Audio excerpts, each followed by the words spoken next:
Salut et bienvenue sur Neptune Radio. J'ouvre une série sur l'astéroïde Vesta dans le thème astral. Donc pour ceux qui ne savent pas ce que c'est, je vais expliquer du coup. Enfin, cette vidéo va surtout servir à expliquer c'est quoi Vesta dans le thème, etc. Pour calculer le placement de votre Vesta, c'est assez simple en vrai si vous cherchez un petit peu... calcul Vesta, astrologie, même sur Astrothème et tout, vous pouvez la trouver assez facilement parce qu'elle fait partie des 4 astéroïdes les plus utilisés et regardés par les astrologues. On a Chiron, Vesta, du coup, Junon et Cérès qui vont être des gros astéroïdes en gros et on peut les prendre en compte facilement en astrologie et donc les trouver assez facilement. Mais du coup, qu'est-ce que Vesta? J'avais un peu envie d'aborder ce sujet parce que j'adore les astéroïdes, je les trouve un peu... je sais pas, je trouve qu'ils apportent leur petite touche en plus et qu'on n'en parle pas assez. Et en ce moment, je fais une fixette dessus, donc voilà, j'ai décidé de commencer par Vesta. Alors, Vesta, c'est quoi? C'est qui? C'est la fille de Cronos, Vesta, la sœur de Zeus. Moi, je trouve que ça fait vachement sens que ce soit la fille de Cronos, donc Cronos qui est du coup Saturne. En fait, Vesta, elle est fixée sur un objectif, c'est maintenir la flamme de la vie et qu'elle ne s'éteigne pas. Voilà, donc vraiment, elle est fixée sur cet objectif. Donc Vesta symbolise beaucoup le dévouement, le fait d'être fixée sur un objectif et de ne pas le lâcher. Et je trouve que le fait qu'elle soit la fille de Saturne, du coup, qui est une planète qui nous parle beaucoup de rigueur, de discipline, du fait de s'accrocher à quelque chose dans le temps, en fait, ça fait assez sens. Et donc, Vesta, pour moi, pour les astrologues de manière générale, c'est un peu le feu sacré, c'est la petite flamme. D'ailleurs, déjà dans son symbole, on peut remarquer que c'est une flamme qui ne s'éteint pas dans notre thème, donc elle va représenter un endroit de passion, d'engagement total dans notre thème. Qu'est-ce qui nous fait vibrer? Qu'est-ce qui s'allume en nous, en fait? Vous voyez cette petite étincelle à l'intérieur de nous de passion, de dévouement, d'engagement? Et bah c'est Vesta, c'est cette petite flamme en vous. Et du coup, elle va représenter aussi notre capacité à se concentrer extrêmement sur quelque chose. Elle va nous rappeler là où est l'essentiel aussi. Elle va nous montrer ce à quoi on peut se consacrer entièrement et se dévouer. C'est vraiment un feu sacré, quoi. Et ce qui est assez beau avec ce feu, c'est qu'il ne s'éteint pas. Et donc toute votre vie, l'endroit où est votre Vesta pourra se... Enfin, il sera toujours présent en fait, ce sera toujours une petite lueur comme ça en vous qu'il faut alimenter parce que si on la délaisse, si on l'écoute pas, bah on peut se sentir un peu à côté de la plaque en fait. C'est aussi un endroit de purification, Vesta, parce que ça reste du feu et le feu vient purifier beaucoup de choses dans nos vies, donc l'endroit où elle va être, c'est certes un endroit de chaleur, un endroit où on peut se sentir bien, mais c'est un endroit qui nous demande forcément de purifier quelque chose. Donc en fonction de la maison, du signe où elle sera, et c'est ce que je vais préciser après dans la série que je vais faire, mais elle va un peu éliminer tout ce qui n'est pas aligné avec nous-mêmes au fur et à mesure de votre vie, un peu comme, voilà, je fais un grand ménage chez moi, je vais retrouver des vieux souvenirs, et il y a des trucs, des fois je vais devoir les jeter, peut-être parfois à contre-cœur, peut-être que parfois ça va me faire du bien, mais dans tous les cas, c'est pour but de nous purifier et de nous reconnecter à l'essentiel. Elle fait le tri, en fait, Vesta. Donc, purification implique sacrifice. Sacrifice implique renoncement.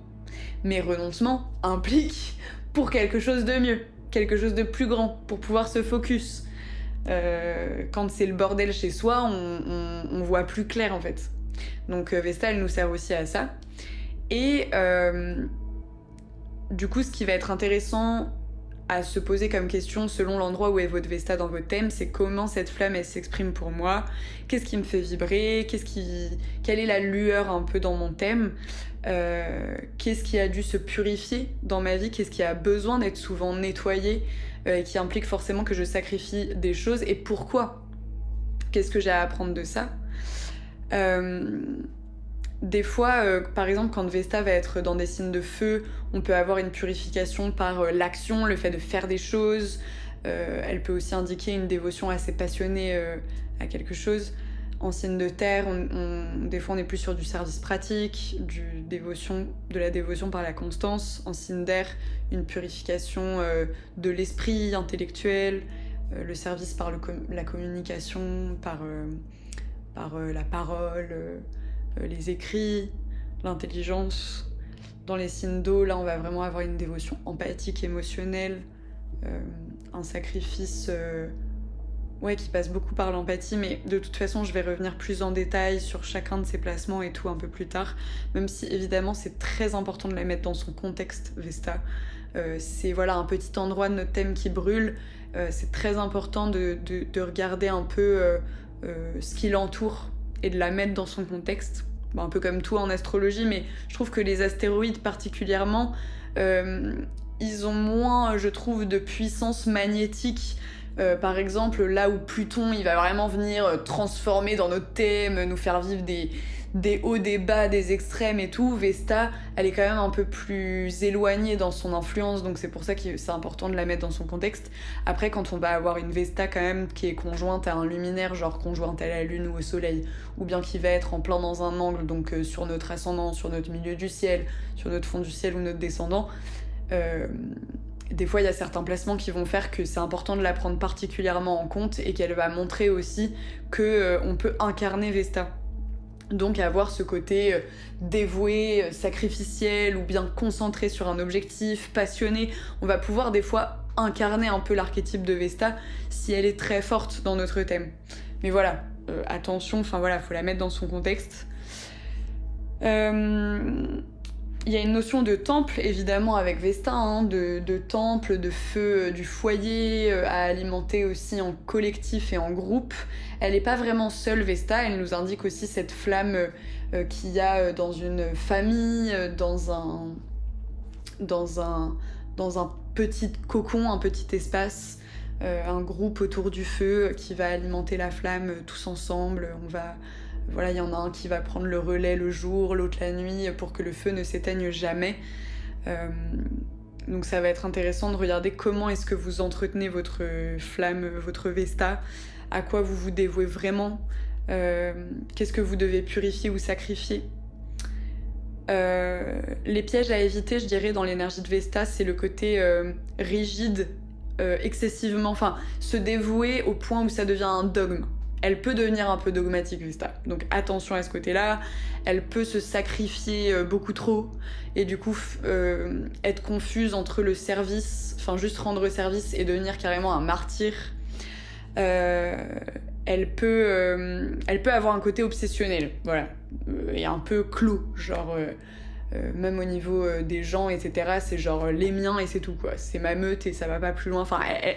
Des fois, elle voit pas très large. Et pas beaucoup plus loin que le bout de son nez. Donc ça peut être le côté piège à éviter de Vesta. Donc attention, à ce qu'elle reste pas figée non plus, quoi. C'est un feu qui doit être assez libre. Et elle a un côté aussi, je pense, un peu mission sacrée, quoi. Genre qu'est-ce qu'on peut apporter aussi à ce monde? Vesta, c'est quelle est la petite lumière que nous, on peut mettre dans ce chaos qu'est la Terre? Qu'est-ce qu'on peut apporter? C'est quoi notre petite touche à nous? Pour moi, il y a aussi de ça avec Vesta. Donc voilà, j'ai un peu fait le tour. J'irai un peu plus profondément dans chacun de ces aspects dans la série de vidéos qui va suivre. N'hésitez pas évidemment à vous abonner pour voir la suite. À aimer cette vidéo, à commenter, parce que ça m'intéresserait de voir comment vous, déjà, rien qu'avec ces informations, intuitivement, qu'est-ce que Vesta elle peut représenter pour vous, en fait, dans votre thème? Qu'est-ce que ça vous inspire dans votre vie, dans votre histoire? Et vous pouvez aussi aller sur mon Instagram, Neptune Radio, si vous voulez m'envoyer un message ou suivre des résumés des vidéos, ou m'envoyer un mail sur neptuneastrologie@gmail.com. Et voilà, je vous souhaite une très bonne journée.